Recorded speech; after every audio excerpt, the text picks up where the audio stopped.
Dream Destination Tours is available to serve you when you travel to Ghana, Africa. Make your travel plans with Dream Destination Tours today.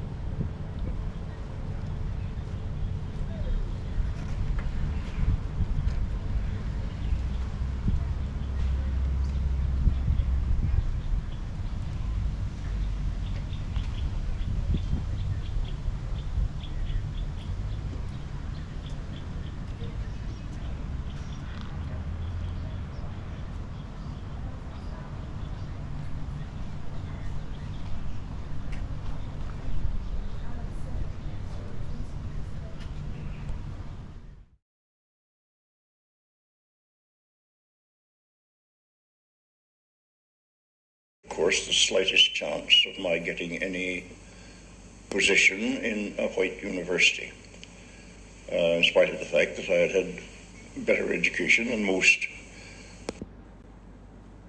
I came back from Berlin in 1892, and then there was the question as to where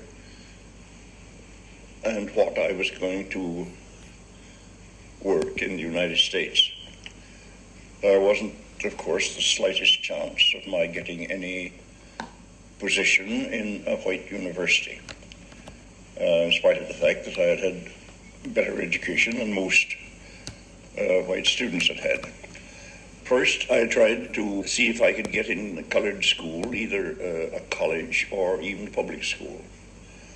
One public school down in Tennessee considered me for a while, but thought I had rather too much education for them.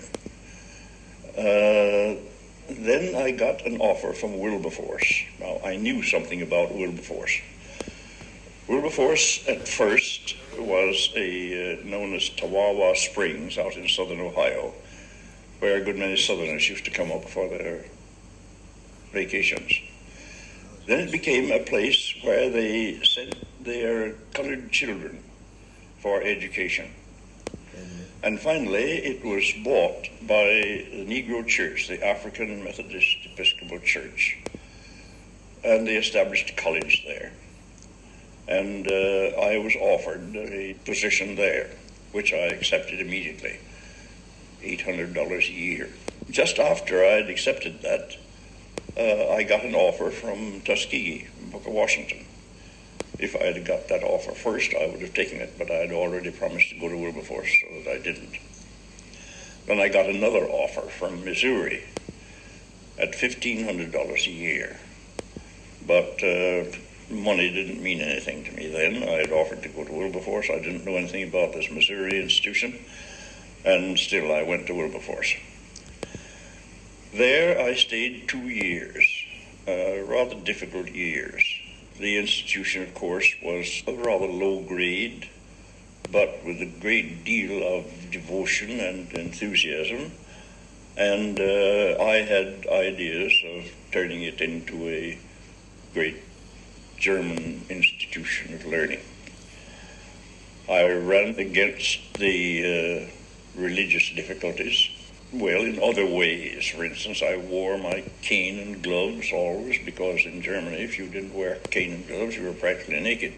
I'd never been a person with a very great sense of religion. I was fairly orthodox, but certainly not fundamental. And so I walked with my cane and gloves into a prayer meeting and sit down at the back, and then the student who was carrying on the prayer meeting says, "We will be led in prayer by Professor Dubois." And I said, "No, you won't." And I came near losing my job there because the bishops were outraged. Of course, everybody led in prayer there, and they had revivals.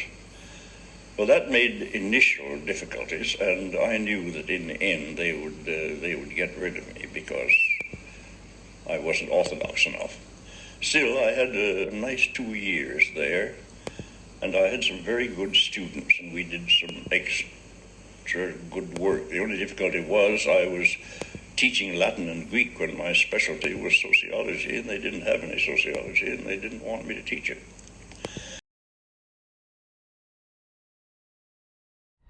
Oh, just bear 1 minute.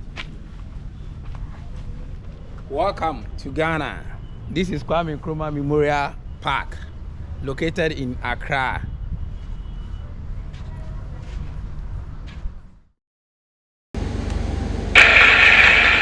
Fellow freedom fighters, comrades and friends, it is my great pleasure to welcome you to Accra and to this conference of African freedom fighters and supporters of the growing movement for Africa's liberation and unity. It is good for our cause to have a periodic meeting of this kind to examine our position in the great struggle to rid Africa completely and forever of imperialism and its handmaidens, colonialism and neocolonialism.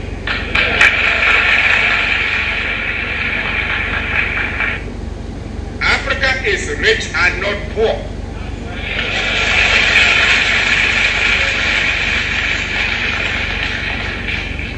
As the great world that has been taken out of our continent over 5 centuries of spoliation and extortion, very well. Africa has immense actual and potential wealth: gold, diamond, copper, manganese, bauxite, iron ore, uranium, asbestos, chrome, cobalt, a host of other minerals.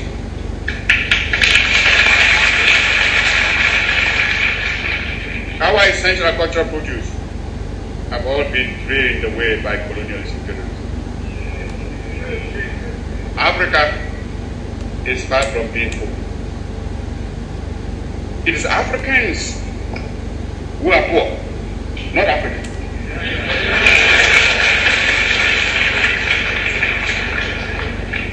And they are poor because of the uncounted profit that has been made out of the exploitation of their labor and their lands. If we are being baited to enter a European community, we must have something that community needs, and needs badly, when it pretends to offer a bonus by way of aid. When Greeks come bearing grapes, should we not look them well in the mouth? If I may mix my metaphor, but I'm sure you get my meaning. I raise this point so that it will stay in your minds when you may be tempted by the seductive promises of new colonialism to forget the real character of colonialist imperialism and be persuaded away from your own true interests. Marcus Garvey came up with the Black Star. We're at Black Star Square.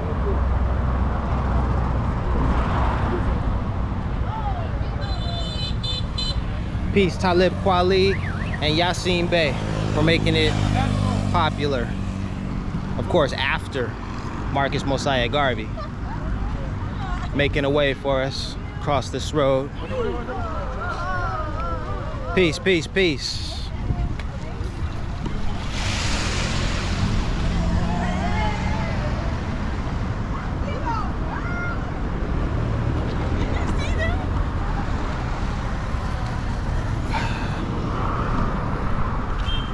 Beautiful Ghana, a hot sun, natural, peace and blessings from Accra.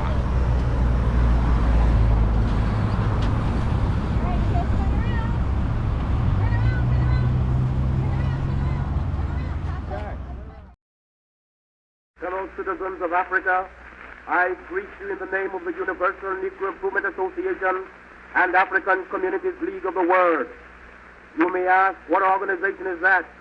It is for me to inform you that the Universal Negro Improvement Association is an organization that seeks to unite into one solid body the 400 million Negroes of the world, to link up the 15 million Negroes of the United States of America with the 20 million Negroes of the West Indies, the 40 million Negroes of South and Central America, with the 280 million Negroes of Africa, for the purpose of bettering our industrial, commercial, educational, social, and political conditions.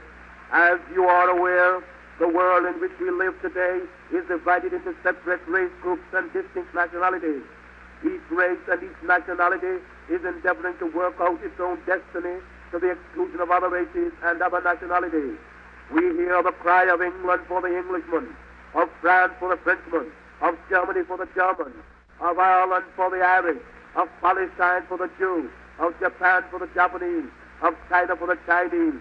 We of the Universal Negro Improvement Association are raising the cry of Africa for the Africans, those at home and those abroad.